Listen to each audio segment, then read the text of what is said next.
सभी को गणतंत्र दिवस की बहुत बहुत बधाइयाँ। 4 लाइनों से अपने भाषण की शुरुआत करूंगा। खुशियों पर मौज की रवानी रहेगी, खुशियों पर मौज की रवानी रहेगी, जिंदगी में कोई न कोई कहानी रहेगी। और हम भी इस कार्यक्रम में 4 चांद लगा देंगे, और हम भी इस कार्यक्रम में 4 चांद लगा देंगे अगर आपकी तालियों की मेहरबानी रहेगी। आइए एक बार हाथों का जोरदार तालियां बजा दीजिए हमारे तिरंगे के सम्मान में। तो गांव शहर आदि से पधारे समस्त गणमान्य नागरिकों, सामान्य भाई बंधुओं, मेरे सहपाठियों व आदरणीय शिक्षकगणों, आप सभी को एक बार पुनः गणतंत्र दिवस की बहुत बहुत बधाइयाँ।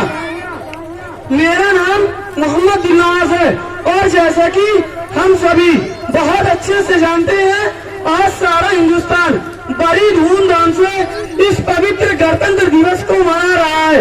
लेकिन इस दिन को मनाने के साथ साथ इसको मनाने का कारण भी जानना हम सभी को बहुत जरूरी है। आइए, लेकिन हम कितने सालों से गणतंत्र दिवस मना रहे हैं, आइए जानते हैं इसके पीछे की कहानी। 15 अगस्त 1947 को हिंदुस्तान की आजादी और बंटवारे के बाद में हर हिंदुस्तानी देश में आजादी की सांसें ले रहा था, परंतु देश में उस समय किसी भी तरह का कोई नियम या कानून देश के लोगों के लिए नहीं बना था। तब देश के तत्कालीन राष्ट्रपति और संविधान सभा के अध्यक्ष भी राजेंद्र प्रसाद जी के द्वारा संविधान निर्माण का कार्य डॉक्टर भीमराव अम्बेडकर जी के द्वारा दिया गया। अम्बेडकर जी के नेतृत्व में स्थापित समिति के द्वारा 2 वर्ष 11 माह और 18 दिन में भारत का मसौदा तैयार हुआ। तब यह संविधान 26 जनवरी 1949 को संविधान द्वारा प्रेरित किया गया तथा 26 जनवरी 1950 को यह संविधान पूरे देश में लागू कर दिया गया, पूरे देश में लागू कर दिया गया।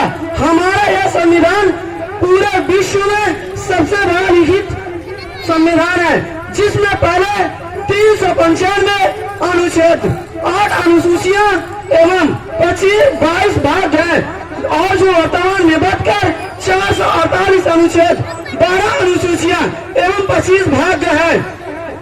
इस विशाल और महान संविधान ने, जिसने हमें और हमारे अधिकारों से लड़ने की ताकत दी है, इसकी रक्षा करना हम सभी हिंदुस्तानियों का फर्ज है। इस संविधान ने देश में सभी दर्जों को बराबर का दर्जा दिया है।